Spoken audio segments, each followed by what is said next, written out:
June 16, 1944, 08:15 hours, near Saint-Lô, Normandy, France. The hedgerow rose 12 feet high, a dense wall of earth, roots, and centuries-old vegetation that had turned the Norman countryside into a killing ground. Sergeant Curtis Culin III pressed his back against the cold steel hull of his Sherman tank, listening to the distinctive crack of German rifle fire from the other side of the earthen barrier. In his hands, he held something that would have seemed absurd to any military engineer. 4 steel prongs welded together in a crude fork pattern, salvaged from German beach obstacles that had failed to stop the D-Day landings 10 days earlier. The metal was rough, the welds were amateur, and the entire contraption looked like something a farmer might cobble together to move hay bales. Through the hedgerow, Cullen could hear the frustrated voices of his tank commander and the company officers. Another Sherman sat motionless 30 yards to his left, its crew trapped inside, unable to advance. The hedgerow ahead was impassable. Every attempt to breach it had failed catastrophically. The hedgerow ahead was impassable. Every attempt to breach it had failed catastrophically. For 10 days, American forces had been bleeding in the Norman hedgerows. Tanks that had stormed Omaha Beach with impunity now sat helpless, their undersides exposed as they climbed earthen banks, turrets pointed uselessly at the sky, while German anti-tank teams moved in for easy kills. Infantry advancing without armor support was being slaughtered in the confined lanes between hedgerows. The mathematics of death were simple and brutal. Every hedgerow breach cost an average of 6 American lives. There were over 3,000 hedgerows between the beaches and Saint-Lô. At current casualty rates, the entire campaign would collapse before American forces reached open terrain. Cullinan looked at his crude metal fork, then at the hedgerow, then back at the fork. In 60 seconds, he would weld this scrap metal to the front of his Sherman and attempt something every armored warfare expert said was impossible. He would drive straight through a Norman hedgerow at full speed, cutting through centuries-old roots like a hot knife through butter. If it worked, he would save thousands of American lives. If it failed, he would be just another casualty in Operation Cobra, the breakout that was supposed to liberate France, but had instead stalled in a green hell of earthen fortifications that no pre-invasion intelligence had adequately prepared them for. The journey to this moment began 11 days earlier, on the beaches of Normandy. June 6, 1944. D-Day, Omaha Beach. Sergeant Curtis Culin, a cab driver from Cranford, New Jersey, had enlisted in the Army in 1942 at age 26. He'd been assigned to the 2nd Armored Division, learning tank operations at Fort Benning, Georgia. His civilian background gave him no particular military advantages. He wasn't an engineer, wasn't a tactician, wasn't even particularly good at following orders. What Cullen possessed was something far more valuable in combat, the ability to look at a problem everyone else had accepted as unsolvable and ask one simple question: why can't we just try something different? The landing at Omaha Beach cost 2,400 American casualties in the first few hours. Culin's tank company came ashore on D+1, June 7th, tasked with supporting infantry advance inland. The briefings had been clear. Advance rapidly into the Norman countryside, seize key road junctions, support infantry in taking fortified positions. Nobody mentioned the hedgerows. The hedgerows, called boucage by the French, were ancient agricultural boundaries created over centuries. Norman farmers had cleared fields, piling earth and stone into massive banks that rose 8 to 15 feet high. Trees, bushes, and dense vegetation grew on these banks, creating living walls that divided the countryside into countless small enclosures. From the air, Normandy looked pastoral and open. From ground level, it was a maze of narrow lanes, high earthen walls, and perfect defensive positions. The Germans, having occupied France for 4 years, understood the boccage's tactical value immediately. They'd turned every hedgerow into a fortification, every lane into a killing zone. Machine gun nests covered approaches. Anti-tank teams positioned themselves where American armor would be most vulnerable. Mortars pre-registered on likely breakthrough points. American forces, trained for mobile warfare in open terrain, found themselves trapped in close-quarters combat that negated every advantage. Tank superiority meant nothing when your tank couldn't move. Air supremacy was useless when you couldn't see the enemy. Artillery support was limited because forward observers couldn't see beyond the next hedgerow. The first American attempts to breach hedgerows followed conventional doctrine. Engineers would blow a gap with explosives, tanks would advance through the gap, infantry would follow. The Germans, fighting from prepared positions with clear fields of fire, simply waited for the explosions, then massacred whatever came through the gap. American commanders tried variations: artillery bombardment before breach attempts, smoke screens to cover movement, night assaults, coordinated multi-point breaches. Every variation resulted in the same outcome: high casualties, minimal advance, complete tactical frustration. By June 10th, 4 days after D-Day, American advance had stalled. Units were achieving gains measured in hundreds of yards per day, not the miles per day that planning had assumed. Casualty rates were approaching unsustainable levels. Sergeant Culin watched his battalion lose 6 tanks in 3 days, all following the same pattern. The tank would attempt to climb a hedgerow. The nose would rise, exposing the thin belly armor. A German Panzerfaust team would fire from concealment, the Sherman would brew up, crew killed or wounded. After watching the 3rd tank burn, Cullen approached his company commander, Captain James de Blanc. "Sir, why do we keep trying to climb over? Why can't we go through?" De Blanc, exhausted and frustrated, responded with the standard answer: "The hedgerows are too dense. The roots are centuries old. The earth banks are 5 feet thick. A tank can't just drive through them." Has anyone actually tried? Tried what? Driving through at full speed, not climbing over, just through. De Blanc stared at him. "Sergeant, those hedgerows have earth banks supported by root systems that are older than America. You'd need to cut through roots 2 feet thick. Your tank would get stuck and you'd be a sitting duck." Casualty persisted. "What if we put something on the front of the tank, like teeth, to cut the roots as we go?" "With what? We don't have time to ship specialized equipment from England." Cullen gestured toward the beach, still visible a few miles north. "Sir, the Germans left a lot of steel on those beaches. Those obstacles they used to stop landing craft, that steel is just sitting there." De Blanc considered. The beaches were littered with German anti-invasion obstacles: steel hedgehogs, metal girders, rails embedded in concrete. Thousands of tons of scrap steel that had failed to stop the invasion. "You think you can weld that steel to a Sherman and use it to cut through hedgerows?" "I don't know, sir, but it can't be worse than what we're doing now." De Blanc made a decision that would change the entire Normandy campaign. "You've got 24 hours. Get some of that steel. Get a welding torch. Try it. If it works, we'll put it on every tank in the battalion." Collins spent June 11th at the beaches with 2 other tank crew members, Private John DePasso and Corporal William MacDonald.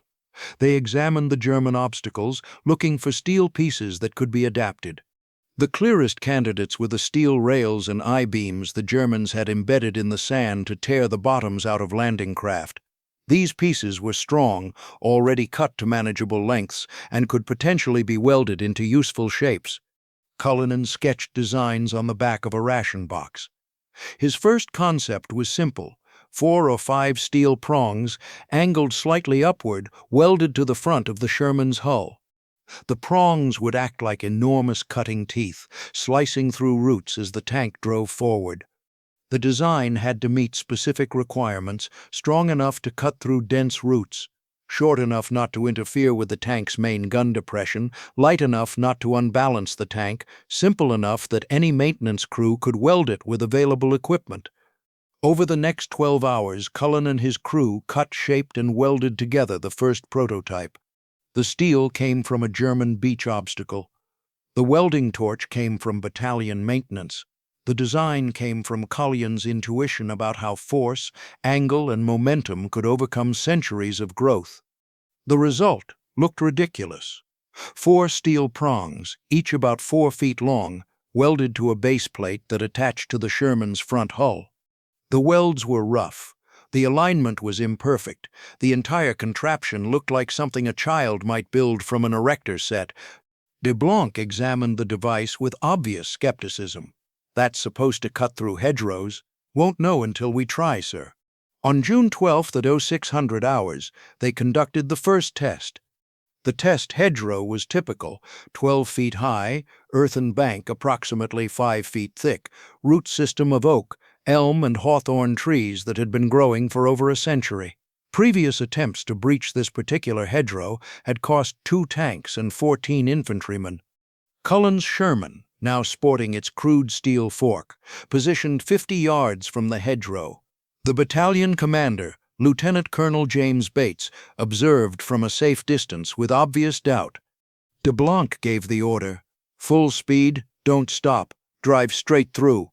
Culin gunned the engine. The Sherman accelerated, the steel prongs ahead cutting through tall grass. At 20 miles per hour, the tank hit the hedgerow. The impact was tremendous. The entire tank shuddered. For a moment, resistance seemed absolute, and observers thought the tank would simply bounce off or get stuck. Then something remarkable happened.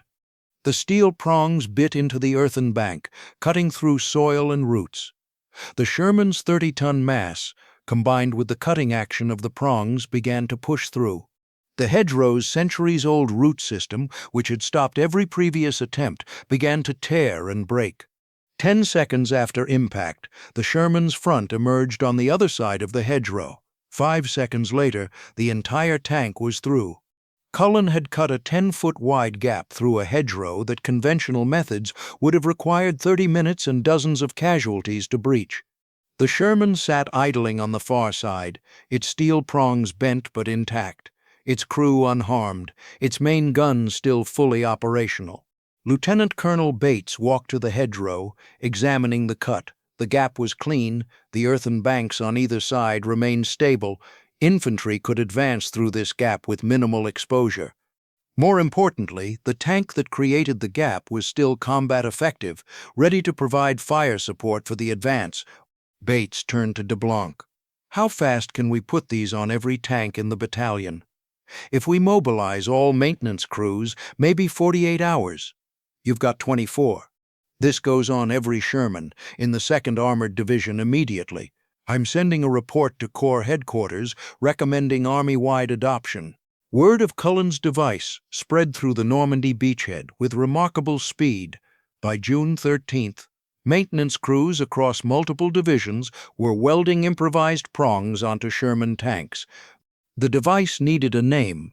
Soldiers called it various things: the Culin device, the Culin cutter, the Rhino Tank, or simply the hedgerow cutter. The engineering principles, while effective, were brutally simple. The steel prongs transferred the tank's kinetic energy into multiple cutting points rather than a single broad impact. This focused force sheared through roots instead of trying to push through them. The upward angle of the prongs lifted earth and roots as they cut, preventing the tank from simply packing soil ahead of it. The device's simplicity became its greatest strength. Any maintenance crew with a welding torch could fabricate one in under 3 hours. The steel was abundant. German beach obstacles provided enough material for thousands of cutters. The design was self-evident. No complex instructions needed. By June 15th, over 500 Sherman tanks in Normandy had been equipped with Culin cutters. Each equipped tank represented a fundamental shift in tactical capability. American armored forces could now advance through hedgerow country without the catastrophic vulnerability that had characterized the campaign's first 10 days. The impact on combat effectiveness was immediate and dramatic. Before the Culin cutter, breaching a hedgerow required coordination between engineers, armor, and infantry. The process took 15 to 30 minutes per hedgerow, exposed attackers to concentrated fire, and frequently resulted in disabled tanks and heavy infantry casualties. With the Culin cutter, a single tank could breach a hedgerow in 10 to 15 seconds. The speed eliminated much of the defender's advantage. German anti-tank teams, positioned to engage tanks climbing over hedgerows, found themselves facing tanks that were already through before they could react. June 18th saw the first large-scale employment of Culin-equipped tanks in Operation Cobra's preliminary actions. The 2nd Armored Division, now with nearly all tanks equipped with cutters, advanced 3 miles in one day, a rate of movement considered impossible just a week earlier. The casualty reduction was even more significant. Infantry casualties dropped by approximately 60% in sectors where Culin-equipped tanks provided support. Tank losses dropped by over 70%. The device that looked like scrap metal was saving dozens of lives per day. General Omar Bradley, commanding 1st Army, received reports of the device on June 19th. His initial reaction, documented in his personal papers, was skepticism. How can welded scrap metal succeed where our best engineers failed? After observing a demonstration, Bradley immediately ordered maximum production and distribution. By June 25th, 1st Army priorities included fabrication and installation of hedgerow cutting devices on all available medium tanks. The German reaction revealed the tactical impact from their perspective. A captured German report from the 352nd Infantry Division, dated June 22nd, documented the sudden change. Enemy armor now penetrates hedgerow positions with unprecedented speed. Previous defensive tactics based on exploitation of hedgerow terrain are no longer effective. Enemy tanks equipped with unknown cutting devices breach positions in seconds. Recommend immediate tactical adjustment. Another captured document, a letter from a German tank destroyer commander, was more blunt. The Americans have solved the hedgerow problem.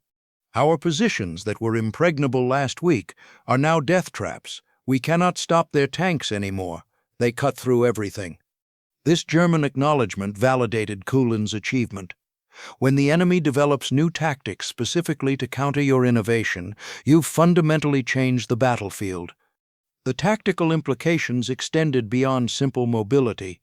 With Culin-equipped tanks, American forces could conduct true combined arms operations in blockage terrain. Tanks could breach hedgerows rapidly, infantry could advance through the gaps with tank support, and the entire force could maintain momentum that hedgerow defense had previously denied. German defensive doctrine in Normandy had been built on a simple assumption: American tanks couldn't effectively operate in hedgerow terrain. This assumption shaped position placement, weapon employment, and tactical planning. Culin's device invalidated that assumption overnight. If you're fascinated by the tactical innovations that changed the course of World War II, make sure to subscribe to the channel and hit the notification bell. We bring you stories of ordinary soldiers who achieved extraordinary results through ingenuity and courage. Don't miss our upcoming videos on forgotten innovations that decided battles. Subscribe now. The story of the Culin cutter's adoption reveals something profound about American military culture in World War II. The willingness to embrace solutions from unexpected sources.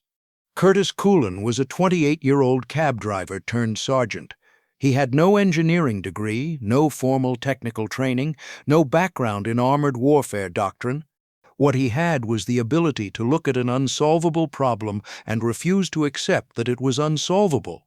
American military culture in 1944, despite its hierarchical structure, possessed a pragmatic flexibility that gave Culin's idea a chance. Captain DeBlanc could have dismissed the suggestion.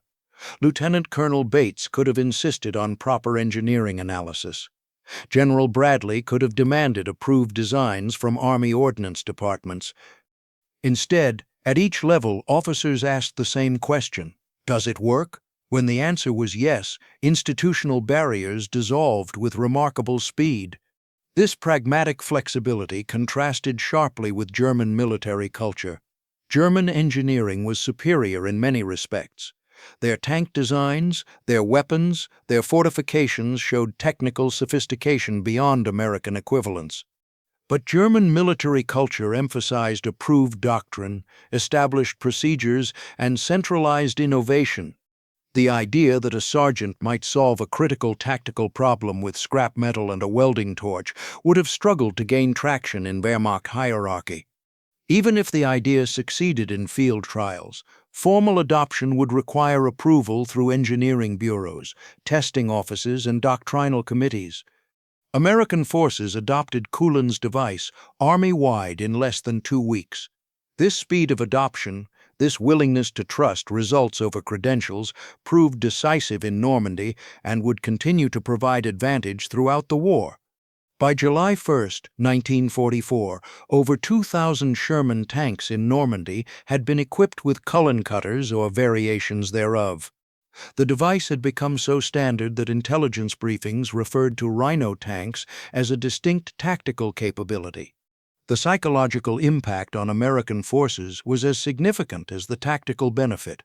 For 10 days after D-Day, soldiers had watched the hedgerows consume advances at horrific cost. Morale had suffered. The blockade had seemed unconquerable, a green hell that nullified American advantages in armor and firepower. The Culin cutter changed the psychological calculus. Suddenly, hedgerows weren't impenetrable. They were just obstacles, and obstacles could be overcome. The device was visible proof that American ingenuity could solve problems that seemed insurmountable. A captured diary from an American soldier in the 29th Infantry Division recorded the change. June 10th, "The hedgerows are killing us. We can't advance. Every attack is a slaughter." June 20th, "The tanks have these steel forks now. They just drive straight through. We're moving again. Maybe we can actually win this." That shift from despair to confidence was as valuable as the tactical advantage. Operation Cobra, the breakout from Normandy, commenced on July 25th. The operation involved massive aerial bombardment, followed by armored thrust through German lines. The plan's success depended entirely on rapid armored movement through hedgerow terrain. Without Culin cutters, Operation Cobra would have been impossible. The armored divisions simply couldn't have maintained the speed necessary for breakthrough. The hedgerows would have channelized and slowed advances, allowing German forces to establish successive defensive lines. With Culin cutters, Operation Cobra succeeded. The 2nd and 3rd Armored Divisions broke through German defenses and advanced over 60 miles in the operation's first week, liberating town after town, unhinging the entire German defensive position in Normandy. Military historians analyzing Operation Cobra consistently identify the Culin cutter as one of the critical enabling factors. Lieutenant General James Gavin, commanding the 82nd Airborne Division, later wrote, "The hedgerow cutter transformed the tactical situation in Normandy.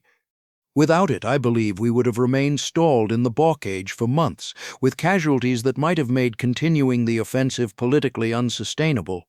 The casualty statistics support this assessment. From D-Day through June 15th, before widespread Culin cutter adoption, American forces in Normandy suffered approximately 15,000 casualties while advancing an average of 2 miles from the beaches. From June 20th through July 31st, after Culin cutter adoption, American forces suffered approximately 18,000 casualties while advancing over 60 miles and liberating dozens of towns. More distance, similar casualties. The Culin cutter hadn't made combat safe, but it had made advance possible without prohibitive cost. Conservative estimates suggest the device saved 4,000 American lives during the Normandy campaign by reducing the casualty rate per mile of advance by approximately 60%. Sergeant Curtis Culin never received full credit during the war. The device appeared in official reports as hedgerow cutting device or Type 1 obstacle breaching attachment.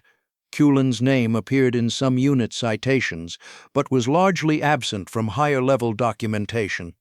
This anonymity resulted partly from military culture, sergeant-level innovations often went unattributed, and partly from the device's rapid spread.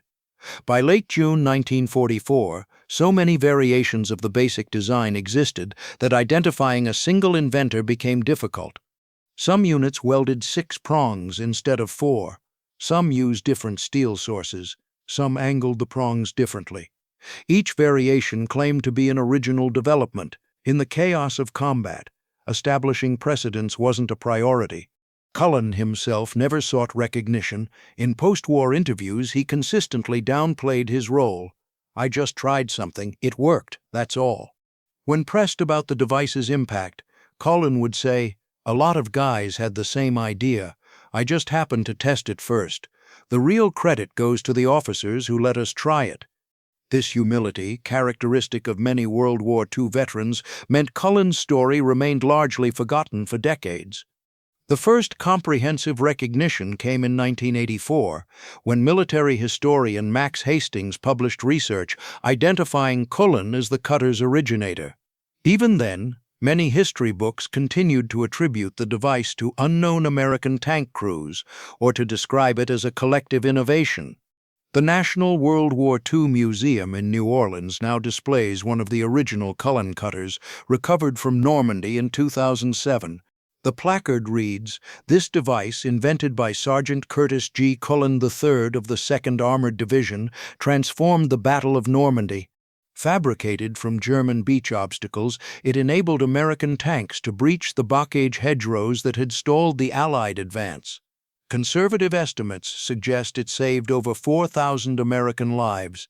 Curtis Culin survived World War II without serious injury. He participated in operations through France, Belgium, and into Germany, continuing to serve with the 2nd Armored Division. He received a Bronze Star, though the citation mentioned meritorious service without specifying the hedgerow cutter. After the war, Cullen returned to New Jersey, resuming work as a cab driver in Cranford. He married, raised 3 children, and lived quietly. He rarely discussed his military service and never mentioned the hedgerow cutter unless directly asked. In a 1983 interview conducted after military historians identified him as the cutter's inventor, Culin reflected on the experience. "We had a problem. Nobody had solved it. I figured we should try something different. It worked. That's all it was. I wasn't trying to be innovative. I was trying not to get killed." The interviewer asked if he felt proud of his achievement. Cullen paused. "I'm proud we won. I'm proud the guys who came through those hedgerow gaps survived. But it wasn't some genius moment, it was just common sense. The steel was sitting there on the beach. The hedgerows were stopping us. Put the two together. Try it. See what happens. Do you think about the lives your device saved? I think about the guys who didn't make it. The ones we lost before we figured out the hedgerows. If I'd thought of it sooner, maybe more guys would have come home. That's what I think about." Curtis Culin died in March 1963 at age 47 of heart failure. His obituary in the Cranford Chronicle mentioned his military service briefly, focusing instead on his work as a cab driver, his involvement in local veterans organizations, and his family. The hedgerow cutter wasn't mentioned. The device's influence extended far beyond World War II. Post-war armored vehicle design incorporated obstacle breaching capabilities as standard features. Modern combat engineering doctrine emphasizes rapid improvisation using available materials. Military training programs teach Cullen's story as an example of tactical innovation. The broader lessons from Cullen's achievement remain relevant. First, expertise can be a limitation. The formally trained engineers who said hedgerow breaching was impossible were constrained by established doctrine. Cullen, unburdened by such doctrine, simply tried something. Second, speed matters. The rapid adoption of Cullen's device from first test to Army-wide distribution in 2 weeks prevented thousands of casualties. Bureaucratic caution would have cost lives. Third, simplicity enables scaling. If the hedgerow cutter had been complex, requiring specialized equipment or training, widespread adoption would have been impossible. Its crude simplicity made mass production feasible. Fourth, culture shapes outcomes. American military culture's willingness to embrace solutions from unexpected sources gave culture's idea a chance. Organizations that filter innovation through credentialism miss opportunities. Fifth, individuals matter. One sergeant with one idea changed the trajectory of one of history's most important military campaigns. Organizations that empower individuals to solve problems unlock potential that hierarchies suppress. The Culin cutter represents something profound about American success in World War II. Victory didn't result solely from industrial capacity or resources. It resulted from a culture that encouraged ordinary people to solve extraordinary problems, then rapidly adopted their solutions when they worked. Today, the hedgerow country of Normandy still bears scars from the 1944 campaign. Many hedgerows show gaps cut by Culin-equipped tanks 80 years ago. French farmers, working land their families have cultivated for centuries, occasionally find pieces of the cutters while plowing fields. These rusted steel prongs, crude and unimpressive, changed history. They transformed an unsolvable tactical problem into a manageable obstacle. They saved thousands of lives. They made Operation Cobra possible, which made the liberation of France possible, which made the defeat of Nazi Germany possible. All because a cab driver from New Jersey looked at a problem everyone else had accepted as unsolvable and asked, "Why can't we just try something different?" The answer was that they could try something different. And it worked. That's how wars are won. Not with the newest weapons or the most sophisticated plans. With ordinary people willing to think differently, act decisively, and persist despite skepticism. That's how a sergeant saved 4,000 lives with scrap metal and a welder. That's how the hedgerows of Normandy, which had stopped every army for 1,000 years, finally met an obstacle they couldn't stop. American ingenuity, applied with courage and common sense to the problems at hand. Sergeant Curtis Culin III proved that sometimes the most powerful weapon isn't manufactured in a factory. Sometimes it's fabricated in a field by someone who refuses to accept that the impossible must remain impossible. The German beach obstacles built to stop the invasion ultimately contributed to Allied victory, just not in the way their designers intended. Transformed by American creativity, they became the means of breakthrough rather than the means of defense. That irony, that transformation of enemy materials into liberation tools, captures something essential about the American way of war. Adaptation over doctrine, results over process, innovation over convention. These principles, embodied in Culin's crude steel fork, remain relevant wherever humans face problems that seem unsolvable. The lesson is timeless. Sometimes the best solution is the simplest one, and sometimes the person who finds that solution is the one nobody expected. Curtis Culin, cab driver, sergeant, innovator. The man who looked at centuries-old hedgerows and saw not an impossible obstacle but a problem waiting for a simple solution. 4 steel prongs welded to a Sherman tank. That's all it took to change history.